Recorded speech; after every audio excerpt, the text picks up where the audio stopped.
Kayo po ba mga bossing ko ay isa sa lagi na lamang may problema tungkol sa usapin ng pera? May re-recommenda po ako sa inyo po mga bossing upang sa ganon mag-goodbye problema na po kayo tungkol sa usapin ng pera. Bukod sa inyong sipag at tiyaga at pananalig sa mga Panginoon ay mainam na subukan nyo ang ganitong mga pamamaraan at ito po ay makakatulong upang sa ganon magtuloy-tuloy ang pasok ng swerte. Halimbawa po mga bossing ko ay isulat nyo po dito 1 million. Yan, sulat nyo po dyan 1 million or kaya ibulong nyo po sa ating dahon ng laurel, magkakaroon ako ng 1 million. Ngayon po mga bossing, tapos nyo pong ibulong, positive lamang, makakamtan po natin ang ating mga pinapangarap. Ang gagawin nyo po, isindihan nyo po ito mga bossing. Yan. Ngayon, kapag nasindihan nyo na po siya mga bossing ko, kayo po ba ay merong cinnamon mga bossing? Kasi alam nyo po ba ang cinnamon ay nakakatulong din upang sa ganon mabilis nating ma-achieve ang mga pinapangarap. Halimbawa po ay ganito mga bossing, at dahil nga po sa medyo malakas ang hangin, ito yung ating cinnamon. Ang gagawin po natin mga bossing ko, ito yung ating dahon ng laurel, magpapatak tayo ng konti. Yan, nagmi-mix na po ang aroma ng cinnamon at ganun din ang ating dahon ng laurel. Mag-wish ka lamang. Yan po mga bossing, mag-wish ka na sa pamamagitan nito, maraming pera ang darating sa akin. Ganyan ang pag-wish mga bossing. Makakatulong po yan para mabilis nating ma-achieve ang ating mga pinapangarap. Isa po yan sa mga sikreto mga bossing.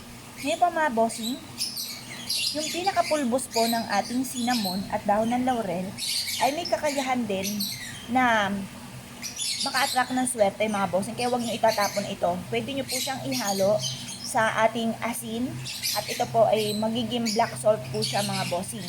Makakatulong po yan para kagad po tayong ma-achieve natin yung ating mga pinapangarap. Isa po yan sa mga sikreto. Subukan nyo po yan mga bossing. Kasi minsan napapaisip tayo, anong meron sa atin? Bakit gano'n napakasipag naman natin pero parang sa wala't wala ang ating kasipagan? Para may patunguhan ng ating kasipagan mga bossing, ay mainam na subukan nyo po ito. Ito po isa sa mga subok na napakaswerte. Ako po mga bossing ko, isa sa mga paborito ko ang pagsusunog ng dahon ng laurel. Ang dami-dami ko pong dahon ng laurel mga bossing. Meron po akong isang sako na dahon ng laurel at ipapakita ko din po ito sa inyo mga bossing. Dahil ito po ang paborito kong pampaswerte mga bossing. At ganoon din mga bossing ko ang bawang, cinnamon, lahat ng mga klase, mga iba't ibang klase ng herbs na makakatulong upang sa ganoon ma-achieve natin ang ating mga pinapangarap. Ngayon po mga bossing, ayan po yan, off na natin to. Nag-off na rin. Yan, nahipan ko tuloy. Sinda ulit natin. Yan, para hindi mawala. Yan po mga bossing. Yan. At isasabay ko na rin dito ang mga bossing ko na nagpapagawa ng sarili nilang mga botelya, mga bossing. At ipapakita ko rin po ito sa inyo kung paano natin ito ginagawa.